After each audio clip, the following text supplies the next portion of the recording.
So there is one more important thing.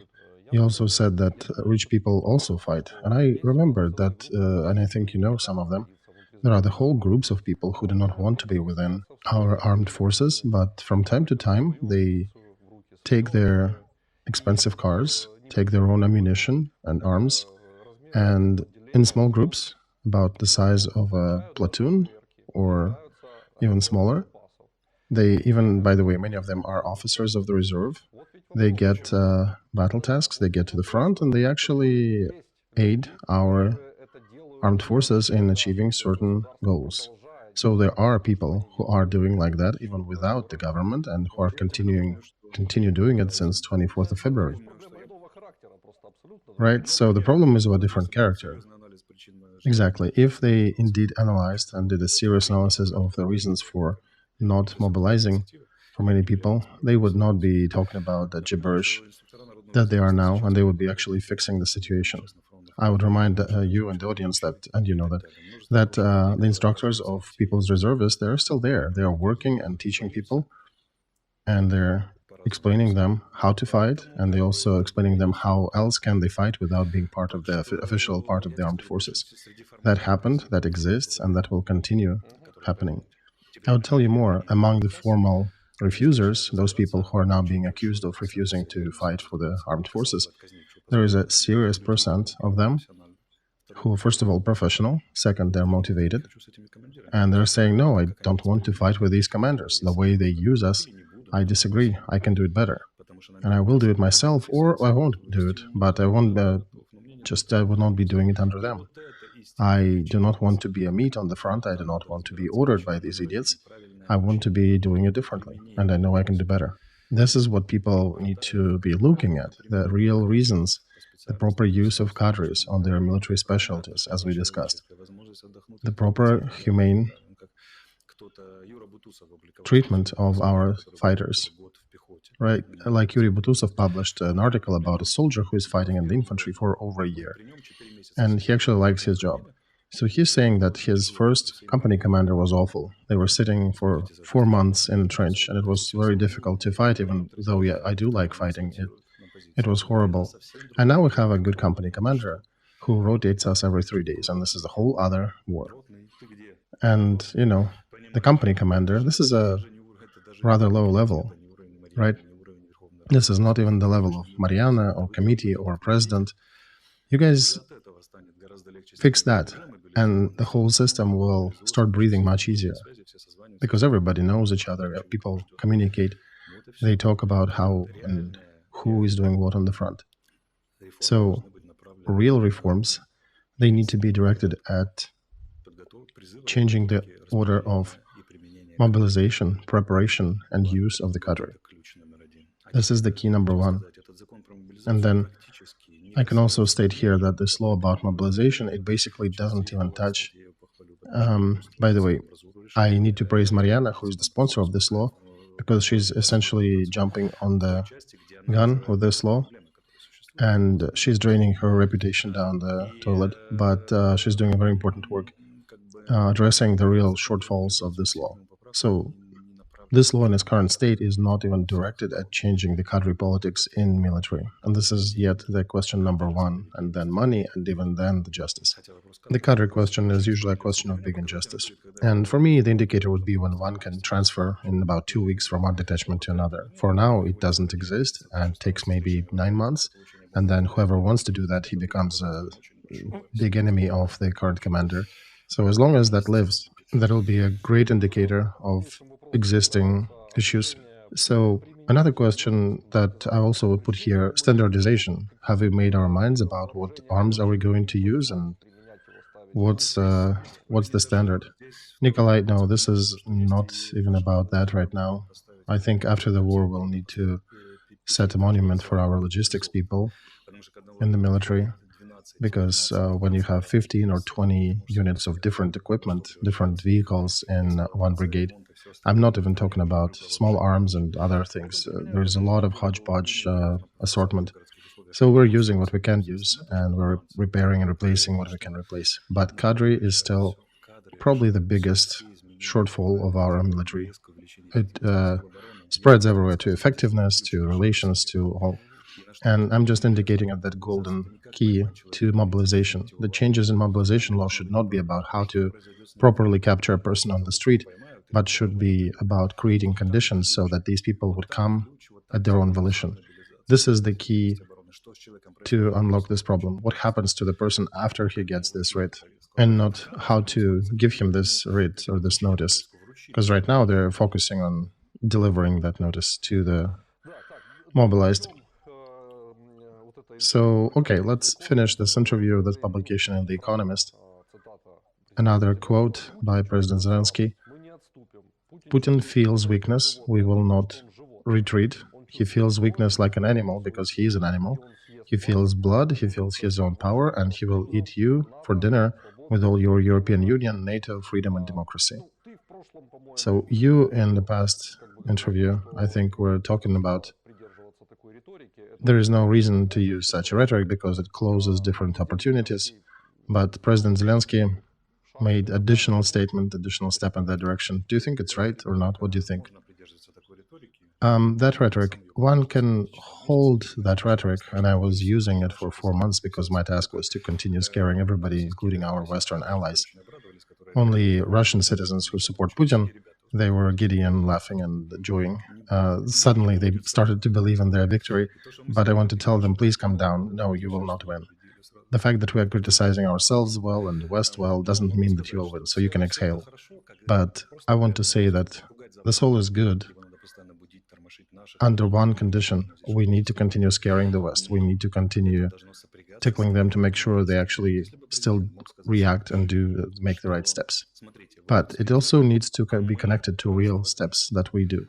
Because if the president could say, look, you are asleep here and we are doing this 1, 2, and 3. You are sloppy and slacking time-wise, and we are doing these, and these things. Your growth, military-industrial complex, was 2% last quarter, and our growth was 300%, right? So that would be a better argument. It is difficult for us to grow military production, right? If, in that example, if we grew 300%, but yet we do, and you kind of fail on the West. You don't even try, right? So that would bring right questions. But one-sided rhetoric that we're fighting here on the front and you're just chilling out there, this is not exactly the most efficient path.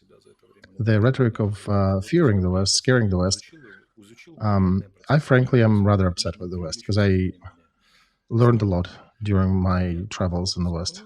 I dove as deep as I could, and I saw the real underlying currents in the United States, moods and politics. I got my keys to answer that, thankfully. Mission accomplished. I think I understand a lot of things, and a lot more will become clear soon. So if we, again, this rhetoric that he is using is great when you can present something as a counter. You're basically saying, you guys are not donating, and I donated 10 millions, right? You're not finishing, and we are finishing. You're not speaking truth, and we are speaking truth. And when you're just scaring, and when you're being asked, so what do you do? And you have nothing to say, then so this argument is great when you can put a calculator on the table, and not just a calculator, but actual calculator of accomplished tasks. Then the third wave of our communication with the West should probably have suggestions, mutually beneficial suggestions and offers to each other.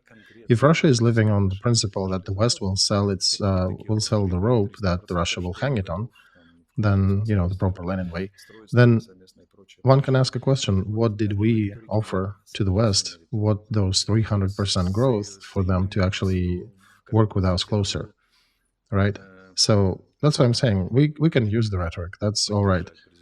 Here I can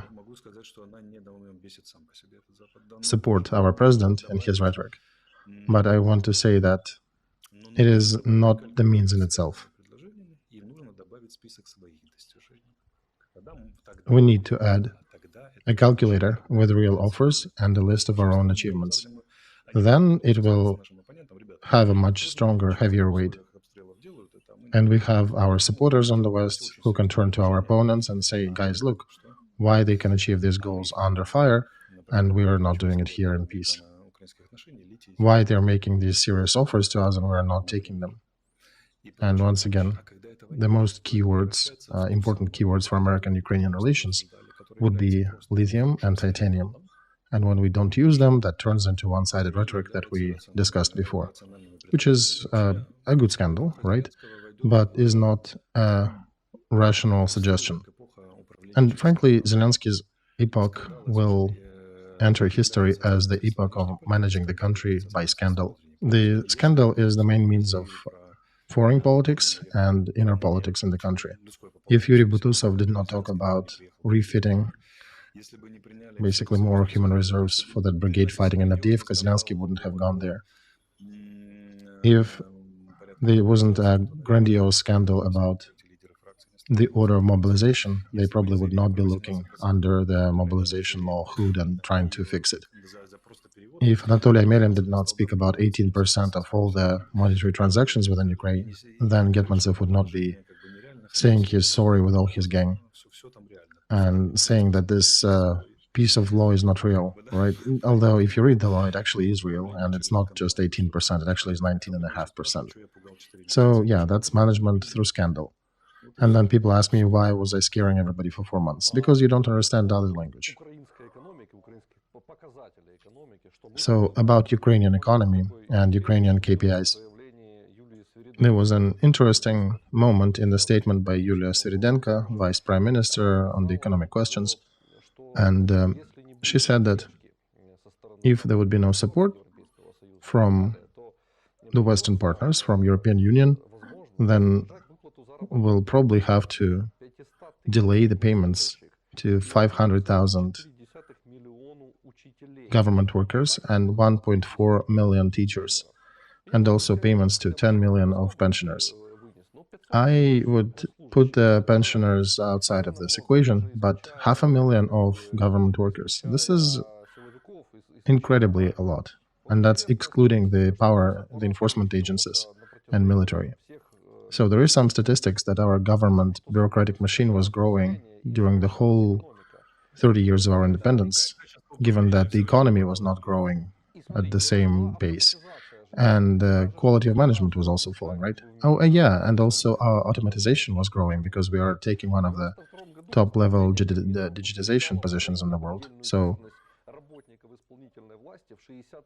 back in the day, the Cabinet of Ministry were calculating how many employees we need.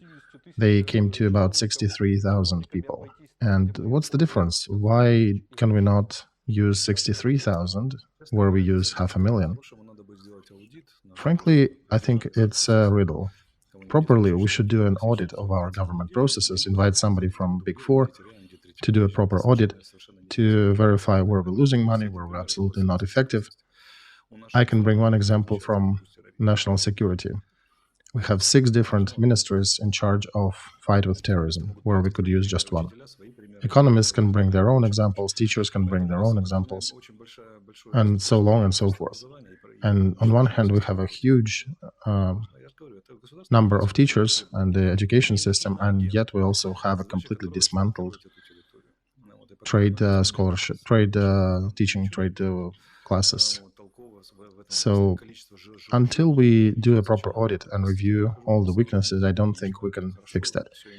And the number of the bureaucrats who eat well and don't respond to requests and don't really do much work, that number will be growing. And it may be okay-ish during the peace times, but during war we are paying with our blood for that, so it's not good. And President's interview perhaps could benefit from touching on this topic. So I also got some rather simple statistics. 1.5 million teachers that we have here in Ukraine. In Germany, for 83 millions of population of their citizens, they have only 800,000 teachers. Why for 30 millions we have 1.5 million? What's our problem? Oh, you mean for our 20 or 26, whatever is left on the actual territory? That's a huge question. So we liquidated the whole branch of education, right? Trade schools. I will not get off them until they fix it. So that branch disappeared, and yet we have more teachers now. That's another riddle. Yes, let's ask the Ministry of Education, because they're so progressive. They're now talking about teaching only Ukrainian, right? And only Ukrainian is spoken by these 1.5 millions. So can I ask this great ministry, how come there are so many of them? And it also looks that our international ratings and education have finally fallen through the floor, right? It's completely awful when a 15-year-old school kid from high school cannot really retell the story that he just read. This is a serious issue, right? So it would be nice to hear their answers. Germans also were surprised with the results of their education ratings, and they're now starting to work with it. There's a whole societal uprising about that. So again, if our means of management are scandals, we should be scandaling on that topic as well.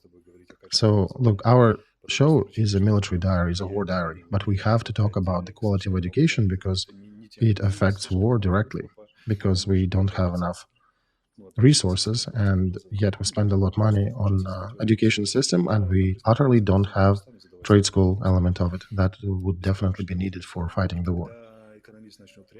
So when presidents will not be asked so comfy and fluffy questions that he is asked right now, and when he'll be posed real questions about our economy, that will be a good sign that something is changing. Because all these statements that will isolate Crimea, that's good. But what are you going to do about isolation of our education? We will save the East and cities there, right? But what are you going to do about saving and preserving our scientific schools? The country that has Yuzhmash factory, where Musk wanted to invest $50 billion because he was seeing that with all his achievements and production capacities, he needs a lot of more production capability to build, and he could easier acquire it from Yuzhmash than actually build it himself. So that was that story, by the way. I recently learned, and Yuzhmash is failing now to build a ballistic missile that flies for 2,000 kilometers in military times. And these people are telling me how ineffective Soviet Union was.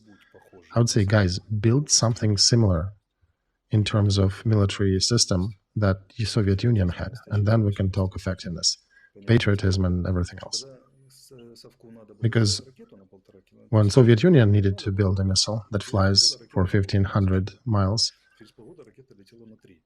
the director of a factory would be called upon into the party committee and told him, hey, you have half a year to build that. In half a year, they had a missile that was flying for 3,000.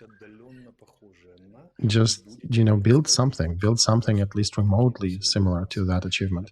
And then you can tell how everything was bad and how good we are. Until then, now you have to be more modest and start doing work and start actually working. Because there is too much lies in our reports. Official data shows that we have 50,000 drones that we're building. 30,000 of that is just assembly from Chinese parts, where we just take screwdrivers and assemble it from Chinese components. You haven't built these 30,000, you just assembled them. That's different. We built them would be the whole production from start, from ore and plastic and oil, build a real drone. So one needs to be more modest and have more real actions to back your statements. And then your rhetoric about the weak West versus treacherous Russia will have way more weight.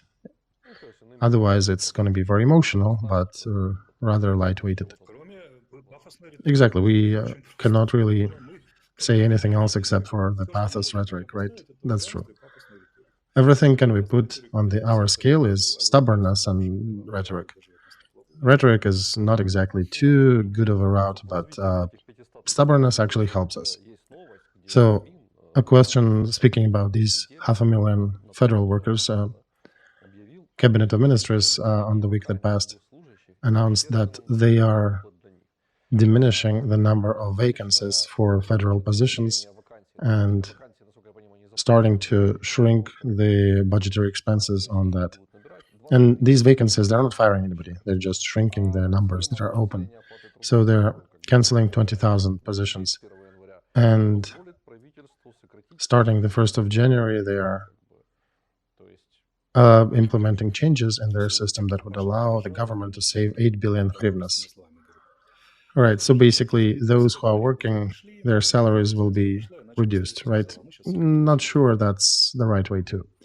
Because remember, when Zelensky just came to work, came to as president, he started with shrinking the salary. I worked for quite a bit in the presidential office, And when the head of it is getting 80,000 hryvnias with all the bonuses, it only is an insane person who can work on this position.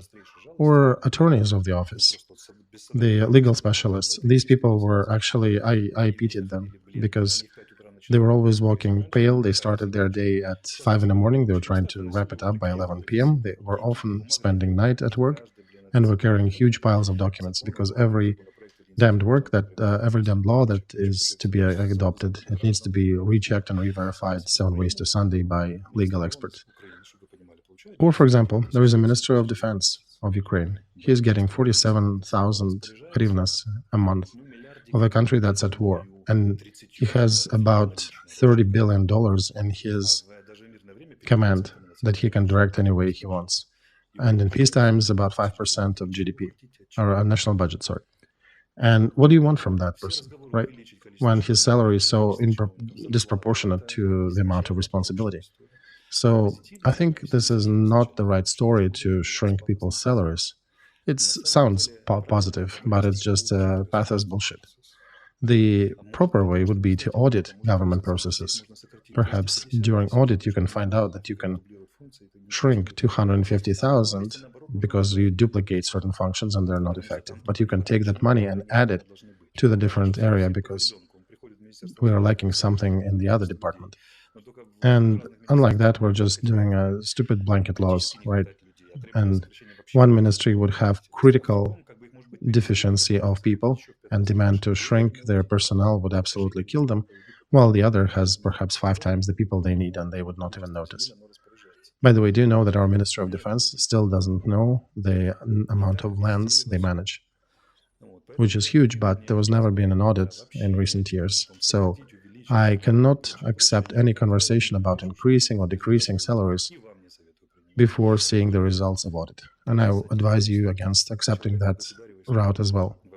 And the thesis is rather simple, the one that I'm putting forward. The person on the government service in times of war should not be receiving small salaries. You should not be shrinking their salaries. You should actually be increasing their salaries because he or she is carrying a burden on the shoulders that is much bigger than the commercial load these days.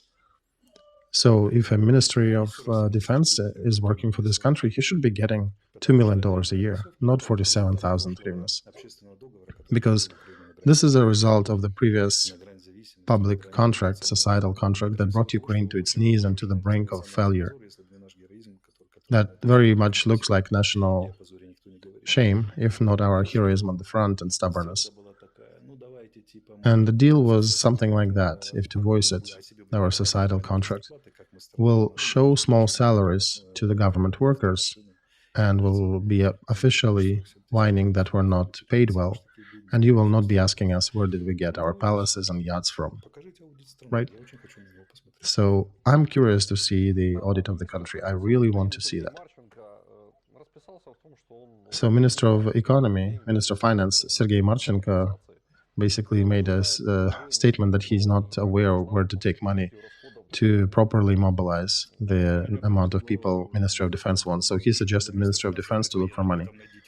Oh yeah, that touched me to the depth of my soul when Minister of Finance is saying to the Minister of Defense, you guys figure it out where to find money. And then the Minister of Defense probably should say, yeah, okay, we'll find money, but you then go take Crimea, right? He said, I would give an opportunity to the General Command together with the Ministry of Defense and come up with solutions. How do they see optimization of expenses in this case? So I'm thinking perhaps in this case, Minister of Finance, and I'm joking here, but Minister of Finance should probably now be under Minister of Defense during war times, right? Of course, yeah, that we shouldn't do that, but minister should be much more careful in his statements. What they cannot understand is that the whole country is fighting. The whole country is mobilized to some degree. Military, they're only performing the most difficult but very important part of work, but it's the whole country that is fighting. And when Minister of Economy is coming out and says, Minister of Finance is coming and saying that we need to find money for that, this is wrong. It should be the head of the cabinet of ministers posting these questions, not military. The good side of the conference of Zaluzhny was that he actually delineated the responsibilities. And military should not be looking for any money, for any funds. They should be given people, then they should have resources to train him. And then the military need then to train him, to properly equip him, send him to fight, achieve certain goals, and then demobilize them. And that's it. What money? What the heck are you talking about? That, reminds of that saying about, the swan, the crawfish, and the fish on the hill pulling in different directions. So there was another scandal with Gitmantsev, who basically started to also attack the enemies of Marchenko, and he also addressed the Amelin's attack on his ministry, that basically saying that 18% of tax on bank transactions is not true, which later came to light that indeed it wasn't true, because it's 19.5%. And I have a question. Gitmantsev was for many years an aide of Sivkovich, who actually was later convicted and accused of being a Russian spy, official, real spy. And he's now doing all that, and he's a very controversial figure. And I have a question. Why is our president still tolerating Gitmantsev in this position? And I came one day in a room, I had a conversation with Zelensky and Yermak, and I said, guys, you understand that this person is stealing 18% of your rating on certain KPIs. Why don't you just remove him from his position? He is a disturbing character. He is killing economy. He is being hated by tons of people, and you as well, that projects on you. And they told me that he's a member of our team, and this is our last conversation about that. All right, then you'll go to the bottom with the whole team in this case. I'm glad they're not giving up people from their team. Bad that it doesn't cover all the people of their team. There was one advisor to their team who misspoke on Dnieper, and that very useful principle was not blanketly covering that advisor, right?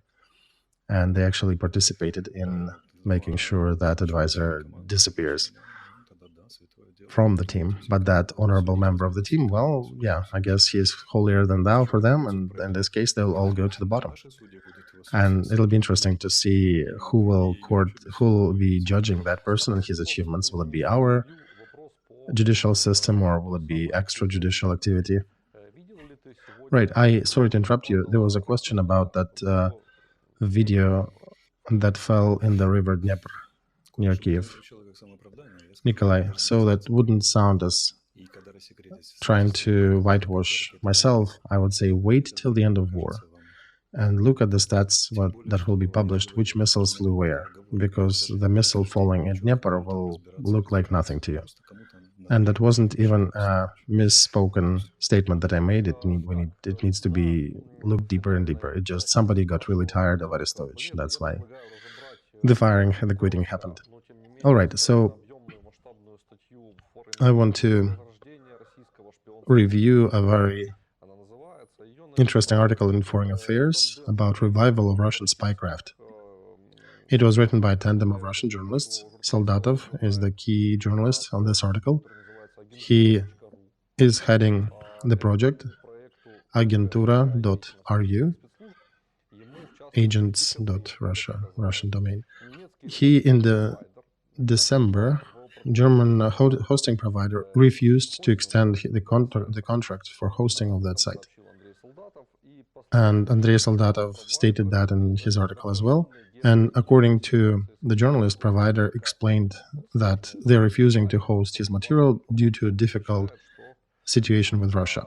So that site is apparently so touchy that in Germany they started some cases about fakes, and Russian influence was doing all its best to affect Germany and their position on this website. So what did he write in his article? I pulled some quotes from it. There are interesting facts that I didn't even know. For example, in April of 23, a well-known Russian citizen who was being suspected in having connections with Russian intel, Artem Us, fled from Italian authorities. He is a Russian businessman, a son of Russian governor. He was captured in Milan, being accused in contraband of secret American technologies into Russia. And according to the federal court judgment in Brooklyn in October of 22, who's illegally was selling semiconductors to Russia, reselling them, that they use for building ballistic missiles and other kinds of munition that were used in Ukraine, in the war with Ukraine. So while he was sitting in Italy awaiting extradition to United States, he was somehow extradited from Italy into Russia with aid of Serbian criminal organized crime family. So how can that be possible that Serbian criminals extradited that fella to Russia? Nikolay, that depends upon how to strike an agreement. Everything is possible. All these games of special services, it's doable. How does it work that the growth of American components that are being used in Russian high-precision munitions since the beginning of war, production or sale growth of these parts grew by 400%? That question is not to Italians. That question is to Americans. That's what I'm saying. I'll repeat once again. How does it happen that Derkach, the person under sanctions in relation to Russian offense in Ukraine, how is he influencing American politics with his movies? So in this publication, there's another interesting thesis that during the first year of war, Russian special services actually suffered a big blow in European countries. A lot of diplomats were exiled. Then later, it first of all stopped, and then Russian services not only played back with their positions, but they returned back with force into European countries.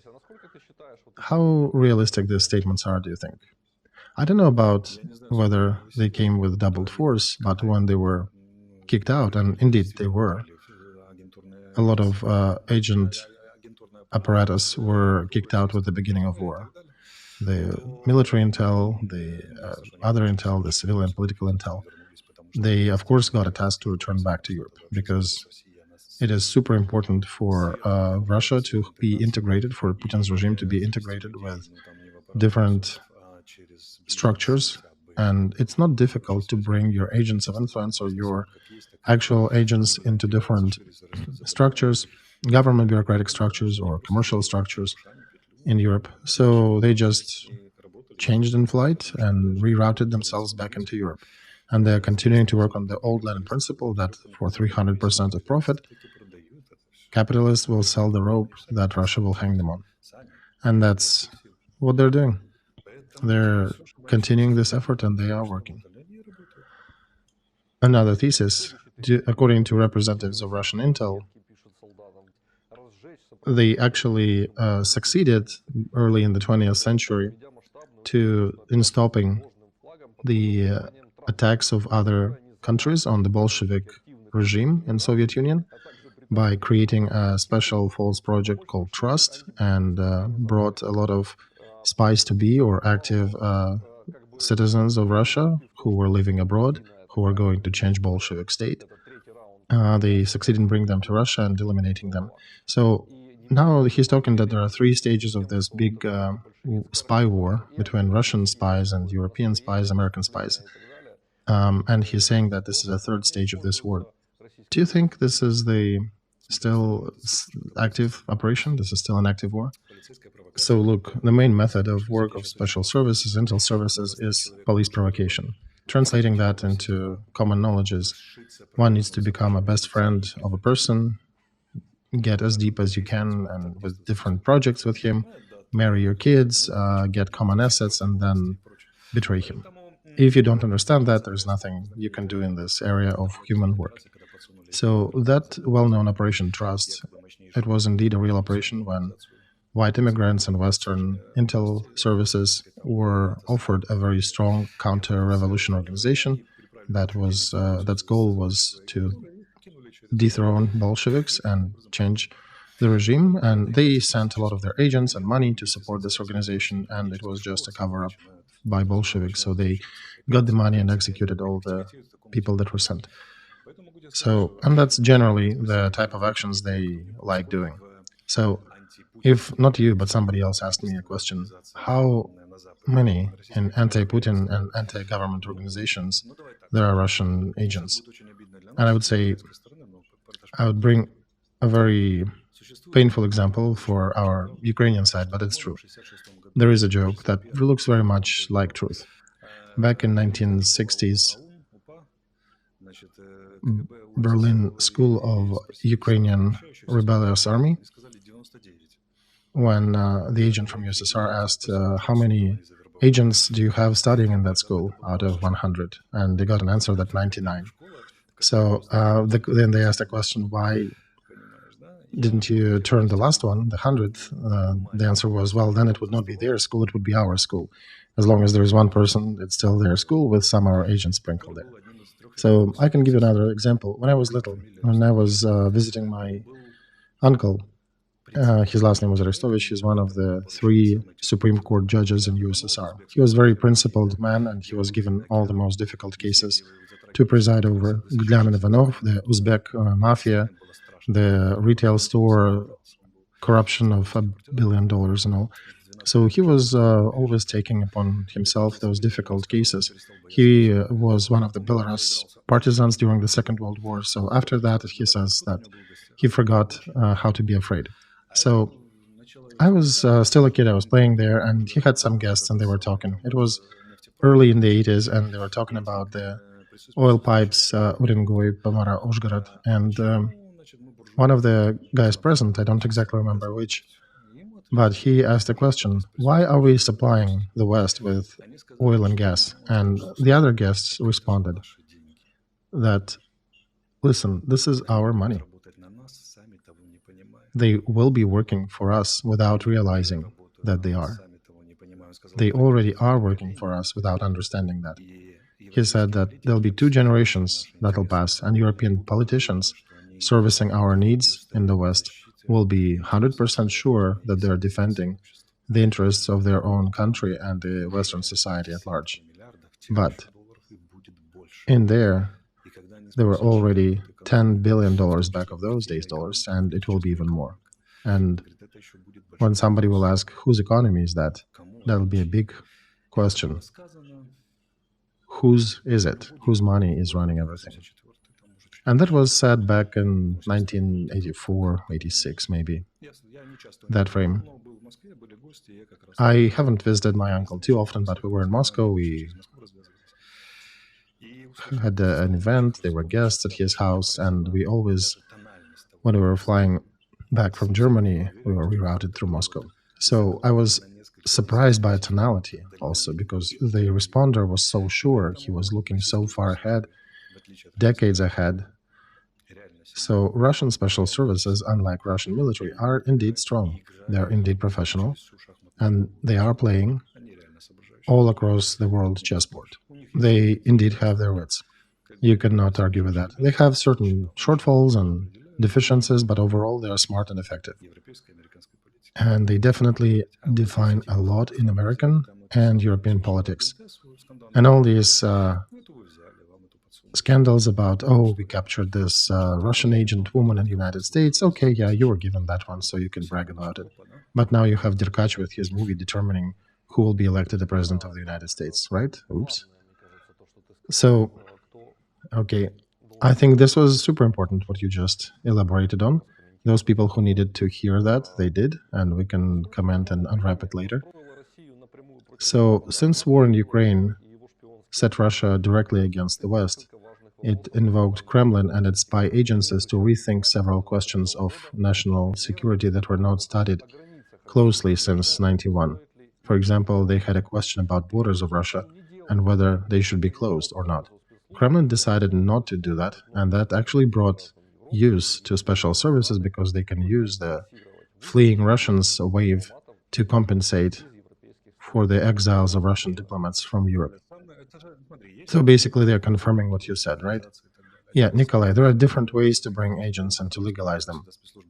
One of the most typical, that's always used by special service of any country where the refugees are coming from, it's using the refugee, because there's a wave of people leaving the country, and you just put your agents amidst them, and some of them become those precious agents out in the world. So in the light of this, the refusal of Ukraine to keep the borders open, what does it tell? Oh, it tells you that all our spies are still in the borders of Ukraine. Right, that's a good answer. Okay, So another important element here that I want to mention is that by working on its return, they also figured out another lesson of the Soviet times: strategic use of ideology. In the 30s, Moscow managed to attract a lot of Western citizens to its interests by criticizing the deficiencies of the West instead of pushing the Marxist doctrine directly. At that time, Russian spies understood that they don't need to sell full-scale communist ideology, they just need to portray Soviet Union as alternative to the Western imperialism and capitalism, and indicating all the shortfalls and difficult deficiencies of the West, and posting Russia as an alternative to that. And this is, again, being used by Russian spies, that same idea, in working with the West. Right, so that whole idea of global South versus global West, and right, exactly, sort of returning back to anti-colonial rhetoric, it still works fine. Did I tell you the story how to Mogilansky University there was one of the American lefties with a speech, and there was all the Ukrainian Soros Beaumont that is sitting on the Western grants and believes in the Washington Party Committee, right? And they're all sitting there in the first row, all prepped up and prissy, and our agents were in the second row listening to all that. And he's basically telling them, you guys are not pushing Ukraine properly in South America, Southeast Asia, and in Africa. And they're asking, why? Because you're saying that Ukraine is fighting with the legacy of Soviet Union. You're idiots, because they immediately write you into the column of enemies, because they only remember the good things about Soviet Union. Those people who are in power now, many of them studied in Soviet Union. And that's American lefty who was telling them also, the Sorosite. So you should be telling them that you're representing the right part of Soviet Union, and Russia is a distorted part of Soviet Union. And then you'll be loved in Latin America and Africa and other places, and promise what Soviet Union was giving them: fertilizers, tractors, education. And our man who was listening to all that, he saw, he basically was saying and laughing that he saw that Ukrainian Beaumont basically deteriorating at the spot, because what they're supporting normally, right, is that being American spy is the best status you can get in Ukraine. And finally, they see an American representative telling them, no, you better call yourself as actually inheritant of the Soviet Union. So, yeah, they're somehow our Komsomol is more pro-Western than the West. And that actually works. And that American figure who works, he specializes in pushing ideology, narratives, logic, and he just confirmed that, and that's speech. So the easiness with which Putin turned global South against the global West and turned this war of Russia versus Ukraine, they always were and always were using anti-colonial rhetoric. India, Pakistan, China, Brazil, all these Shanghai organizations and BRICS organizations, that's all about that story. And that's why it's easy for Russia to use that framework. I don't know about whom the Western agents acquired in the Soviet Union as their agents, but the Soviet achievements were Kim Philby and his five, and among them, one of them was almost a son-in-law for Churchill. And Kim Philby was in head of department that was supposed to fight against Russian spies, and he was converted. And then there was Aldrich Ames in the United States, who was also in charge of Russian direction in American services. And he was also converted by Russian special services and was honestly working for them. So that's a definite achievement. And the fact that they're increasing their influence in the West is paying them money for increase of that influence, for that 300% of income, sometimes just from sentiment, I can attest to that. So one of the key takeaways from this article is that special services, the ones that started in Soviet Russia in 1917, I don't know if that's exactly a correct point, but somewhere there. But they're still on the same lineage politically and operationally. Look, the whole Russia essentially inherited, the whole, so every Soviet republic inherited Soviet politics. Lenin was genius. He is an infernal figure, but he lived in the West. He figured out the genius theory of how to fight with the West, and that's what they're standing on. Very simple. I keep explaining that here in the West. Not everybody hears, but in the 17, I was reading a small lecture on the NATO forum about how they work. And one of the Western experts came to me and said, Alexei, but it seems like there are some contradictions. Why are they simultaneously paying money and inspiring activities, the ultra-rights and the ultra-lefts in Europe? This is illogical. If you're right, you should inspire right. If you're left, you should work with left. I was telling him, dude, they're looking at you as a big chunk of ice. The moment they see a crack, they put a hammer there and they keep hammering it. Their goal is to crack you apart because you're strong as a monolith, but when they crack you apart, then you become weak. And that's what they're doing. And that's what when they get the result with Orban and the others. And they don't care whom they support as long as they crack you. But for that, you need analysts, he says. No, you don't, because you criticize everything in your media. All you need is open a morning newspaper and you'll read all the weak points that you have.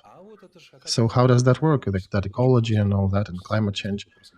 Oh yeah, because you convert everything into political matter. You're failing with this task. That's why we need a share of power. And that's absolutely Lenin principles. And they continue doing that here and there in all different subjects.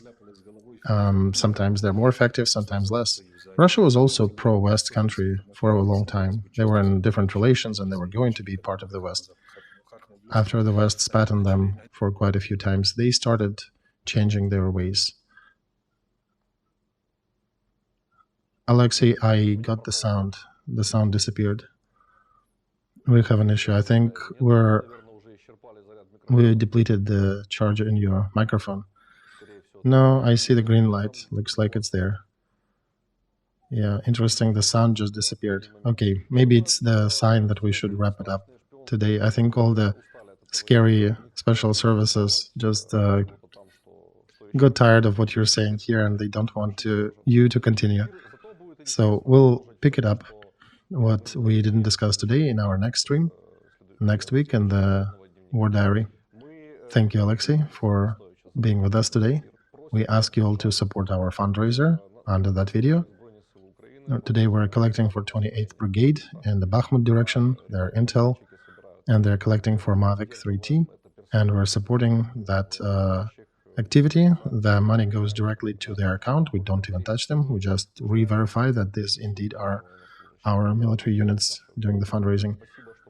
So thank you for support, and thank you for being with us, for watching us. Goodbye, everybody. Have a quiet night.